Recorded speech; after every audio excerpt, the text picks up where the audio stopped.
Muy buenas noches a todos. Pues primero quiero darle gracias a Dios por la bendición y el honor de estar con todos ustedes en este templo, en esta parroquia. Le quiero dar gracias al Padre, a los sacerdotes que están en esta parroquia como la representación más importante de nuestra iglesia. Y le doy gracias por la invitación que me hacen, el cariño que me dan, y sobre todo me uno a esta celebración del año sacerdotal, 60 años, y pues dedico esta reflexión y la próxima en honor a los sacerdotes de esta diócesis y especialmente de esta parroquia. Esta primera charla es sobre el amor a la iglesia. Y le voy a pedir al Espíritu Santo, que siempre es muy puntual, que nos dé su palabra, para que en la palabra del Señor compartamos este momento. Y les voy a leer a ustedes de la epístola a los Romanos, en el capítulo 6, desde el versículo 15, al servicio de la justicia. Pues ¿qué? ¿Pecaremos porque no estamos bajo la ley, sino bajo la gracia? De ningún modo. ¿No sabéis que al ofreceros a alguno como esclavos para obedecerle, os hacéis esclavos de aquel a quien obedecéis, bien del pecado para la muerte, bien de la obediencia para la justicia? Pero gracias a Dios, vosotros que erais esclavos del pecado, habéis obedecido de corazón al modelo de doctrina al que fuisteis entregados, y liberados del pecado, os habéis hecho esclavos de la justicia. Hablo en términos humanos, en atención a vuestra flaqueza natural, pues si ofrecisteis vuestros miembros como esclavos a la impureza y a la iniquidad por la iniquidad, ofrecedlos igualmente ahora a la justicia para la santidad. Palabra de Dios. Pues hablar del amor a la iglesia es hablar del amor a Jesucristo, porque sabemos que Jesús es la iglesia, cabeza de la iglesia, y nosotros que hemos sido escogidos, separados, predestinados, como lo dice San Pablo, para ser miembros de esta iglesia, piedras vivas de esta iglesia, células del cuerpo místico del Señor. Pues nosotros somos llamados no solamente a ser parte de este cuerpo místico, pero a honrarlo. Ustedes saben que se nos dice en un mandamiento que debemos honrar padre y madre. Y el que hace eso, este es el mandamiento que tiene la más grande promesa. Al mismo tiempo, entendemos que la iglesia es la madre espiritual del pueblo de Dios y la madre espiritual de toda la humanidad, porque Dios quiere que todos nos salvemos. Nosotros como católicos somos un pueblo escogido, responsables de la salvación de las almas, pero no solamente los católicos, sino de todas las almas. Les doy un ejemplo. El ángel de Portugal se le aparece a los pastorcitos Santa Jacinta, San Francisco y Lucía para enseñarles a orar. Y en una de esas apariciones les da la Eucaristía. Y también en una de las oraciones que les enseña, que todos nosotros ahora usamos entre décadas del Santo Rosario, hay una parte de esa oración que dice: lleva a todas las almas al cielo, especialmente a las más necesitadas de tu misericordia. Y esto no es una oración de origen humano, la trajo un ángel del cielo. Esas son palabras que el Padre Celestial nos envió para que nosotros le oremos a Él con esas palabras. ¿Pero qué quiere decir eso? Que Dios Padre quiere que todos nos salvemos, no solamente nosotros. Nosotros como católicos somos el ejército de Dios. ¿Pero qué clase de ejército? El ejército que defiende las almas del demonio. El ejército que le lleva las almas a Dios para la salvación eterna.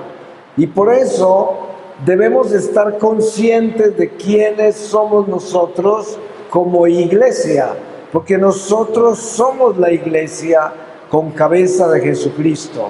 Y este sentido de iglesia lo debemos llevar en nuestro corazón, para que no solamente la iglesia se muestre en los ladrillos, en el edificio, en las bancas, sino que también la iglesia esté construida en nuestro corazón.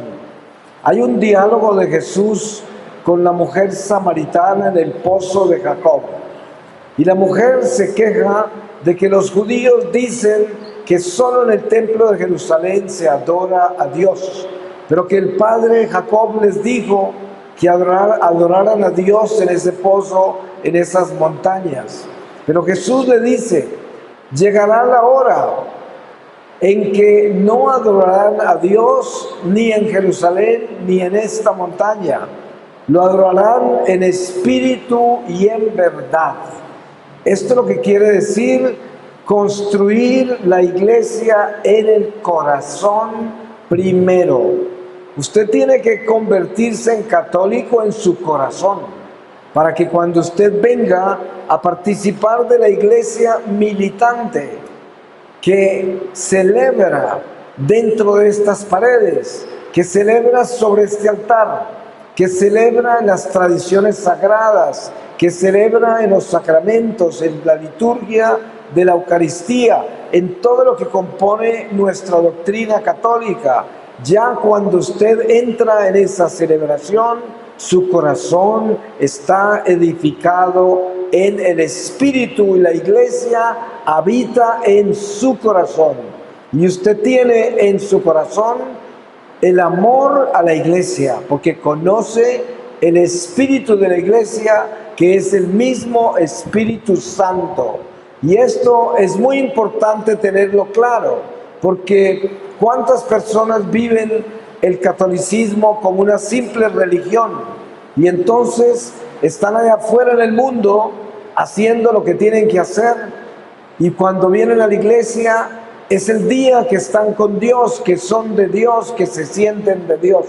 Pero una vez salen al atrio y se van allá están en el mundo y ya no están con Dios. Y esto tenemos que vigilarlo, porque el Señor nos creó, y esta es la palabra, creó para ser católicos. Nadie se hace católico por voluntad humana. Les pongo un ejemplo. Cuando Jesús está orando al Padre antes de su pasión, Él le dice: todos los que tú me diste, yo los he cuidado, y ninguno se ha perdido, excepto el hijo de la perdición, cuando se refería a Judas Iscariote. Entonces, San Pablo agrega, dice: nosotros hemos sido predestinados. Si hemos sido predestinados, eso quiere decir que nacimos para ser católicos. Nosotros fuimos creados para ser católicos. Jesús ya conocía todos los que íbamos a llegar después de Él y hasta que Él regrese. Él ya lo conocía, porque todos estábamos escogidos con nombre propio. Y por eso debemos tener esa conciencia de que nosotros somos parte de un plan divino y que somos responsables de ese plan divino. Y que, como decía el Padre en la homilía hoy, tenemos que tener conciencia de ese primer mandamiento para entender quién es Dios, para entender a quién adoramos, para estar seguros que no adoramos dioses falsos. Ustedes saben que por causa del pecado original, nosotros somos por naturaleza idólatras, porque lo que le vendió el diablo a Eva fue: si coméis de esa fruta seréis como Dios. Y ella se la comió porque quería ser como Dios. En ese momento entró la muerte, porque nosotros no podemos ser Dios, pero Dios le reveló a Moisés desde la zarza ardiente su nombre. Cuando Moisés le preguntó su nombre, y él le dijo: mi nombre es Yahvé, yo soy. Eso quiere decir Yahvé, yo soy, el único que es. Si entendemos bien ese nombre, nos damos cuenta que nosotros no somos, solo Dios es. Para que nosotros seamos, Dios tiene que ser en nosotros. Es de la única manera que somos. Por eso San Pablo dice: somos vasijas de barro que llevan el tesoro. Vasijas de barro. Vasijas de barro para un oficio noble, que es llevar el Espíritu Santo. Pero no olvidarnos que si el Espíritu Santo no está en la vasija, nosotros somos solo barro, no somos. Y eso lo debemos tener claro. Pero la idolatría entra al mundo, entra a nuestro corazón, porque entonces tenemos muchos dioses. A veces adoramos seres humanos, a veces adoramos el dinero, las cosas materiales, nuestros proyectos, nuestros sueños y ambiciones, y se convierten en dioses. Hay mucha gente que dice: si se muere mi esposo, me muero yo. Porque el amor que tiene por el esposo o la esposa no es el amor de Dios, sino un amor humano, lleno de apegos y de dependencias, y no el amor libre de Dios. Porque nosotros, cuando nos amamos los unos a los otros, nos amamos con el amor de Dios, que es un amor incondicional. No nos adoramos, nosotros nos amamos con un amor limpio. Yo no espero nada de usted, pero yo me doy todo a usted, sin interés. Y ese es el amor de Dios. Dese en cuenta cómo nos ama Dios. Si nosotros supiéramos cuánto nos ama Dios, moriríamos de felicidad. El Señor nos da todo y no pide nada más de nosotros que el sí a nuestra salvación, que es serle fiel y obedientes. Es lo único que pide Dios. Por eso Jesús dice: mis mandamientos son fáciles, mi yugo es liviano. Pero la gente que está adorando el mundo no entiende que los mandamientos son fáciles. Les parece que los mandamientos son prácticamente imposibles de obedecer. ¿Por qué? Porque adoran el mundo, porque adoran las cosas del mundo y no pueden dejarlas para obedecerle a Dios. Y por eso se les hace difícil. Yo siempre pongo un ejemplo que diría que es clásico ya en mis prédicas, y es este: un esposo fiel no tiene que hacer ningún esfuerzo para serle fiel a su esposa. Lo hace en la forma más natural. Ese esposo, donde quiera que esté, en su corazón siempre está su familia, su esposa, su familia, porque está integrado. Es uno con ellos, y esto es lo que Dios pide de nosotros, que nosotros seamos uno con Él, que nosotros donde estemos, estemos con Él y Él en nuestro corazón, y que no nos cueste nada obedecerle, que no nos cueste nada serle fiel, así como a ese esposo bueno no le cuesta serle fiel a la esposa. Así debemos ser nosotros con Dios, y esto se puede hacer. ¿Saben cómo se llama eso? Eso se llama el camino de santidad.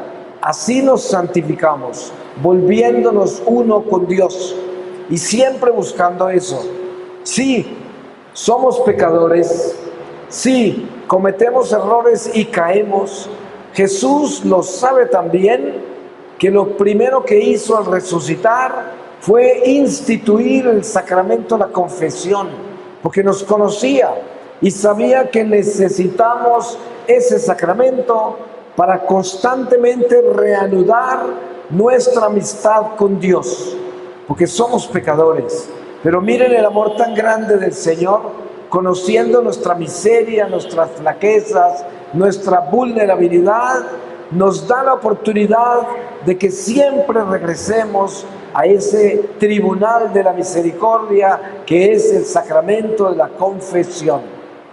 Dentro de la experiencia que yo tuve con el Señor en un secuestro en Colombia a los 47 años de edad, después de llevar 33 años alejado de Dios, y el Señor se me apareció en una cueva donde estaba sentenciado a muerte y sin ninguna esperanza, y el Señor me mostró algo muy grande de la iglesia. Me habló del sacerdocio y me dijo: no hay entre los seres humanos en la tierra ninguna persona que tenga un poder más grande contra el demonio que un sacerdote santo.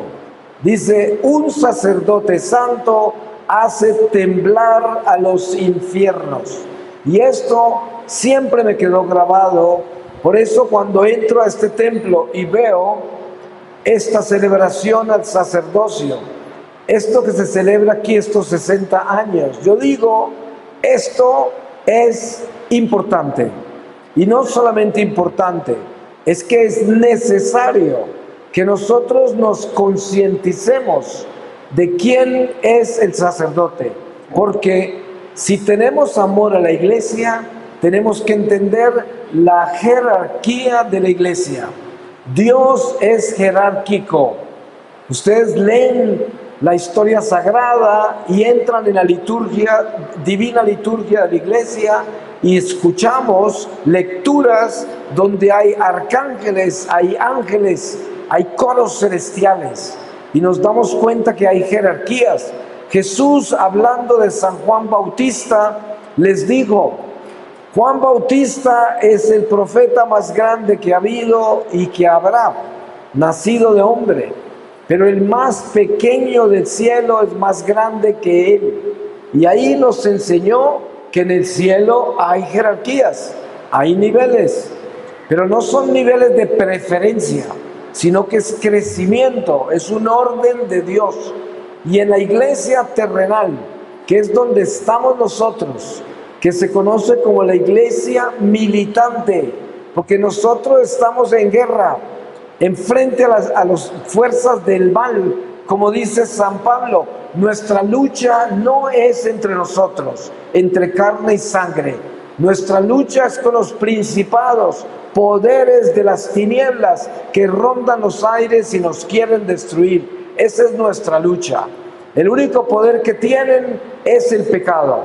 Por eso el Señor nos mostró el camino, enseñándonos cosas específicas, como cuando Él sana ese paralítico en la piscina de Betesda y luego se lo encuentra en el templo y le dice: tus pecados han sido perdonados, vete y no peques más o cosas peores te pasarán. Y esto debemos entenderlo bien, qué es lo que el Señor nos quiere enseñar con eso. Él nos quiere decir: cuidado con el pecado, porque el pecado mata y mata eternamente. Como decía también el Padre en la homilía, ¿qué sucede si yo no vengo a misa el domingo? ¿Qué sucede si yo no observo las fiestas de precepto? Primero, no tengo amor por la iglesia. Segundo, no la respeto. Tercero, no me importa. Y cuarto, no me importa condenarme. Porque si yo cometo un pecado mortal y no tengo temor de Dios, eso quiere decir que a mí no me importa irme al infierno. Y mucha gente piensa que esta forma de predicar es terrible, es demasiado radical. Hay que tener compasión con la gente, hay que tener caridad. Pero ¿saben ustedes una cosa? La caridad más grande que podamos tener por la humanidad es enseñarles a obedecer a Dios. es enseñarles a obedecer a la iglesia, es enseñarles a ser buenos. Esa es la caridad más grande. Y no aceptar la mediocridad, la tibieza, la desobediencia en nadie, porque eso no es caridad. Eso es empujar la gente a la perdición. Lo único que nos queda a nosotros después de que esta vida termine es el testimonio que hemos dado de la verdad en Jesucristo. El Señor ha dicho: si testificas a mi favor ante los hombres, yo testificaré a tu favor ante mis ángeles y mi Padre. Y esto es importante de entenderlo, porque es la misión que tenemos cada uno de nosotros. Nuestra misión son las almas. El Señor quiere que le llevemos almas. ¿Ustedes se acuerdan leer el pasaje donde Jesús le dice a los apóstoles cuando los escoge, que la mayoría eran pescadores, y les dice: ahora los haré pescadores de hombres? Y los envió ¿a qué? A pescar almas. Y a eso nos envía a nosotros. Por eso dice el apóstol: la forma más rápida de reparar nuestros pecados es llevándole a Dios a la gente.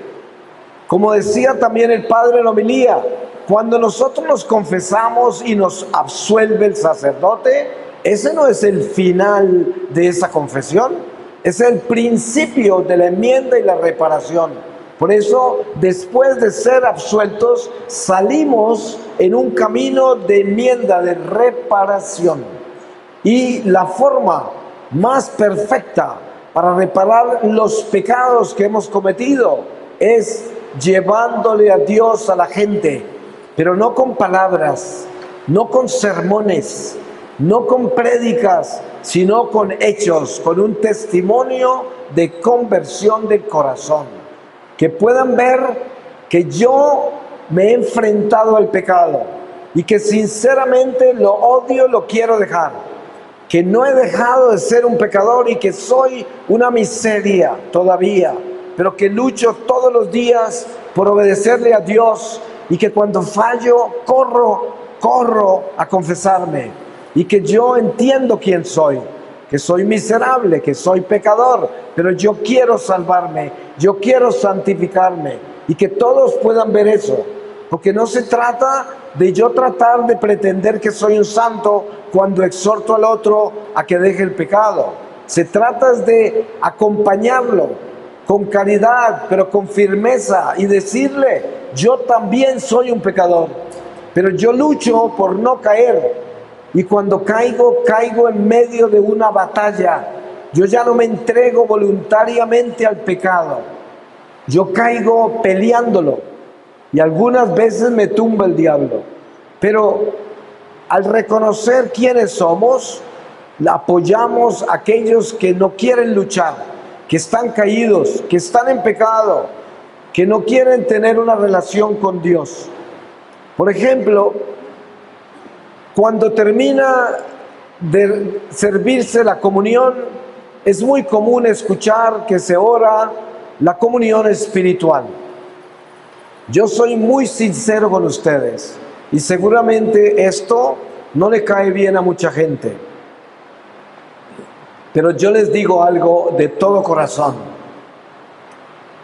Cuando nosotros vivimos en pecado mortal, por cualquiera que sea la razón que no podemos solucionarlo o no queremos solucionarlo, no podemos olvidarnos nunca que estamos en pecado mortal. Entonces, que esa comunión espiritual no sea una excusa y un consuelo para quedarme en pecado mortal, porque como yo comulgo espiritualmente, el Señor conoce que soy un pecador mortal. Ojo con eso, porque eso no es verdad. Si usted comulga espiritualmente porque no puede comulgar sacramentalmente, más vale que haya una razón extraordinaria para que usted no lo haga. Extraordinaria. Miren, yo le digo a la gente algo que los escandaliza, pero ay de mí si no hablo como tengo que hablar, porque si yo viniera a complacer a la gente, ay de mí, prefiero que el Señor me corte la cabeza, porque vengo es a complacer al Señor y a glorificarlo a Él, así me tiren piedra. Pero le digo, si usted cambia a Dios por una criatura humana y prefiere vivir en pecado mortal porque esa criatura humana es más importante que Dios, ojo, usted no quiere presentarse ante el tribunal del Señor en el momento de su muerte con un Dios falso. Usted se puede imaginar el problema en que estará, porque ¿qué va a pasar? El Señor lo va a mirar y va a decir, me cambiaste por una criatura. Esto no se puede hacer. No importa lo que tenga que hacer, así le toque vivir debajo de un puente, así le toque hacer lo que le toque hacer. Hay que organizar la vida en Dios.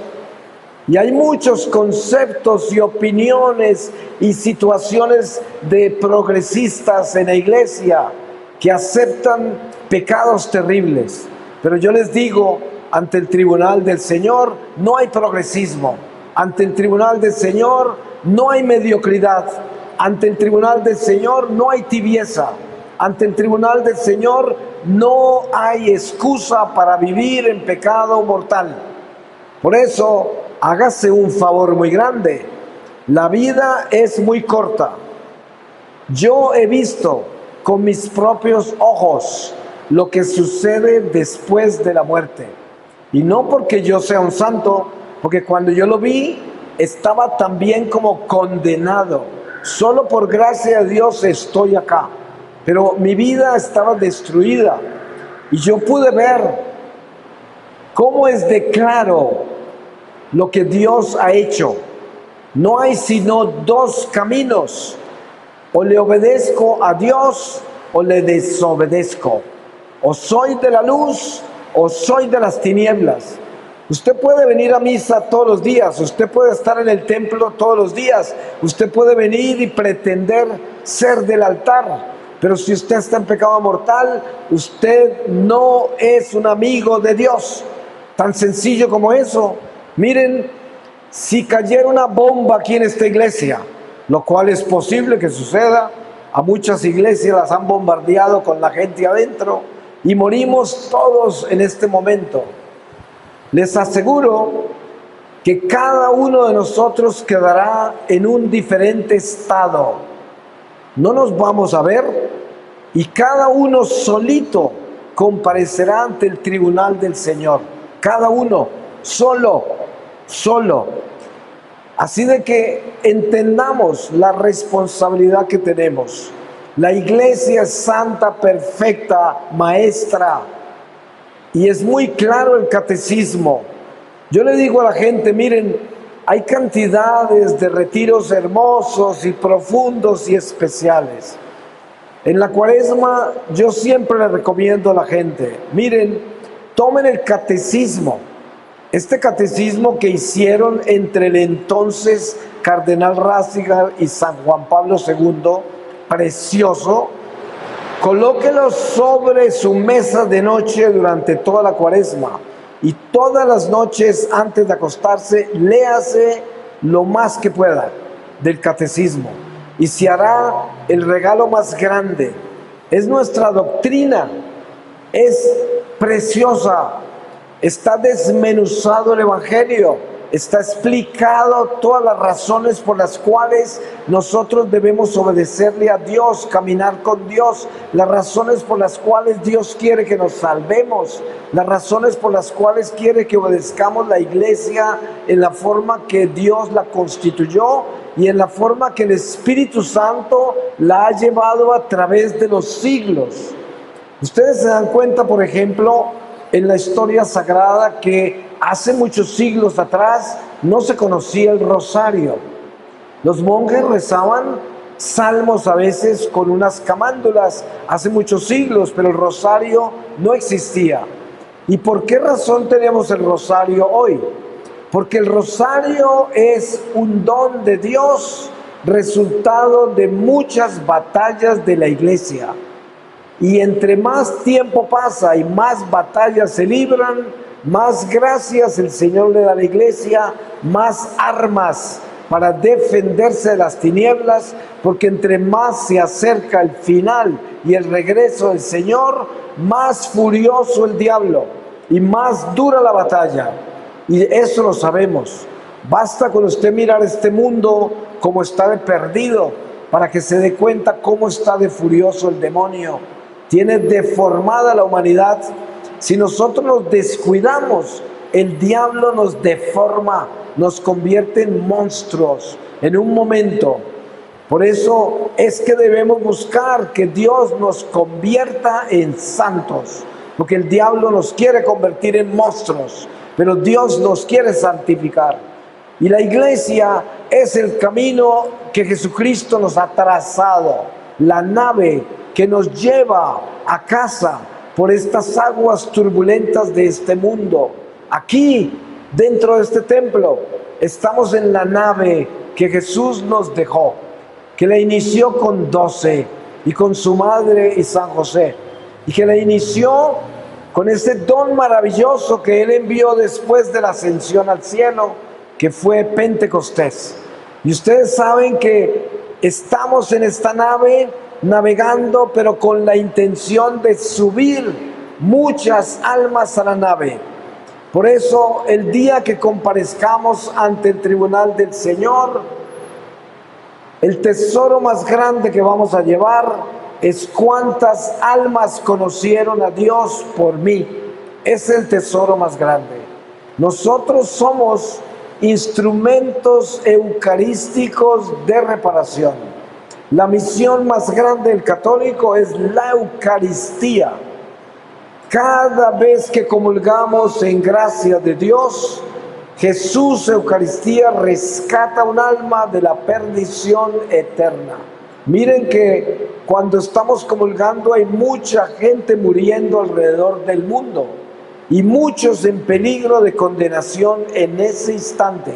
Y con esa hostia que usted recibe en gracia de Dios, salva un alma de la condenación, porque ese es nuestro trabajo. Somos instrumentos de reparación para la iglesia, y por eso es tan importante entender el amor a la iglesia, el sentido de pertenencia a la iglesia, la fidelidad a la iglesia, estar militando. Somos militantes, es un ejército contra el diablo. Eso es lo que hacemos. Peleamos contra el demonio todos los días. No hay nada que el demonio odie más que la Eucaristía. Nada. La Eucaristía es el terror de los infiernos. Por eso cuando un católico ha sido concebido en el vientre de la madre, como es un ser escogido, separado, predestinado, los demonios saben que hay uno ahí en ese vientre. Y desde ahí comienza la batalla contra nosotros, desde el vientre, porque el diablo sabe que somos el peor enemigo. ¿Y por qué somos el peor enemigo?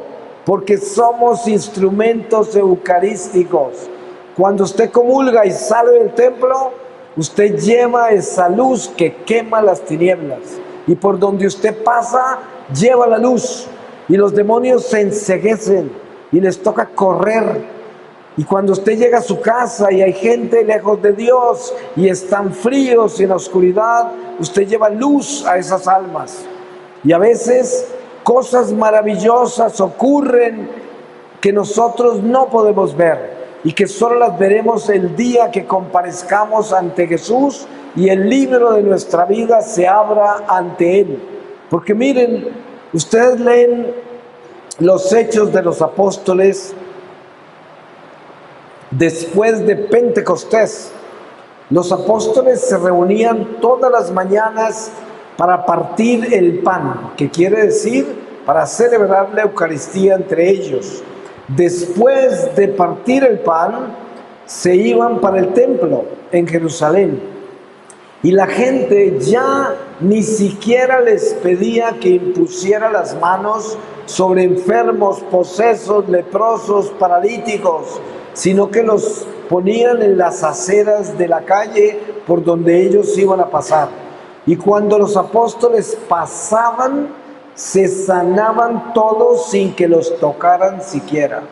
Pero llevaban en ellos esa fuerza de ese pan que habían partido, esa fuerza de ese Espíritu Santo que habían recibido el día de Pentecostés. Y ya el Señor desde ellos sanaba a todos los demás.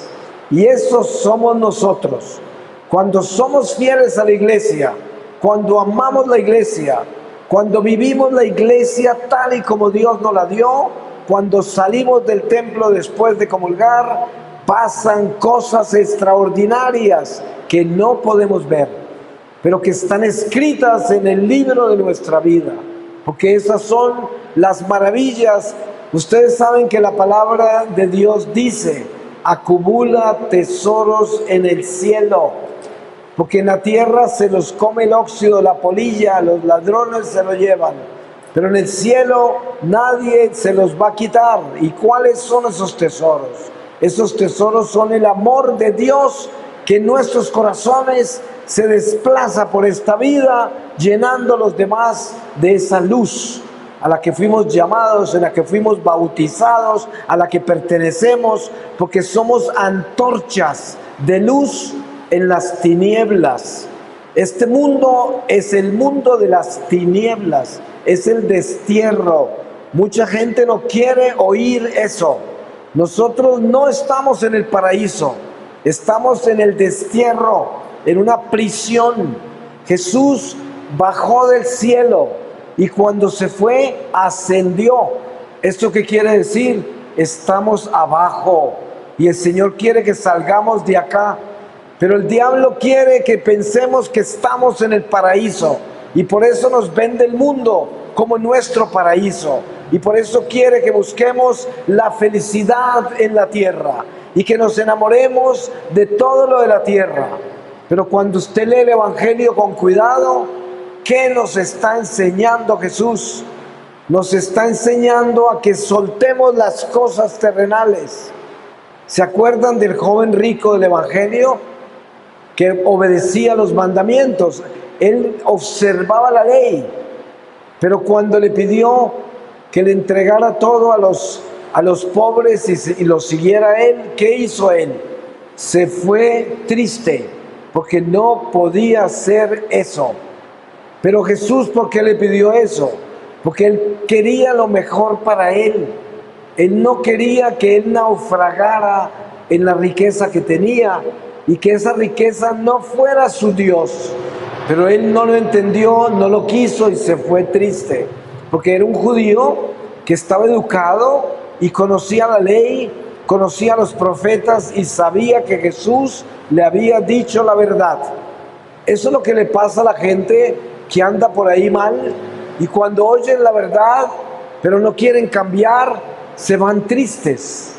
Pero la tristeza no los va a salvar. No se trata de ponerme triste porque escuché la verdad.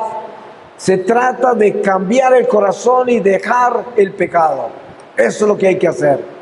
Y no decir, qué tristeza como vivo yo en pecado. No, ese lamento no llega al cielo. Ese lamento no sirve de nada. Miren, nosotros recogemos un herido en la calle. ¿Y qué hacemos con él? Lo llevamos a emergencias a un hospital. ¿Y qué queremos que suceda? Que ese herido se sane. Y los enfermeros, los médicos que lo recogen, ¿qué quieren hacer? Lo quieren sanar, lo quieren salvar. Cuando entra una persona a la iglesia, porque la iglesia está abierta para todos los pecadores, el Señor vino por los enfermos. Pero cuando se recoge un enfermo del mundo y se trae a la iglesia, ¿para qué se trae? Para sanarlo, no para dejarlo enfermo. Por eso cuando la gente está en la iglesia y se queda en la iglesia sangrando, enferma y no quiere sanarse, quiere seguir ahí muriéndose y en peligro de irse al abismo, eso no es lo que Dios quiere. Por eso Dios le dijo al paralítico de Betesda y a muchos otros que él sanó: vete y no peques más, o cosas peores te pasarán. Entonces, sí, Jesús sana, Jesús nos libera y Jesús nos salva, pero nosotros tenemos que dejar el pecado. El amor a la iglesia tan solo se demuestra con nuestra fidelidad, solamente. No hay ninguna otra forma de demostrar el amor a la iglesia. ¿Cómo le demuestra el amor la esposa al esposo, el esposo a la esposa, los hijos a los padres? ¿Cómo? Con la fidelidad, con el respeto, con el amor. Así es como se demuestra.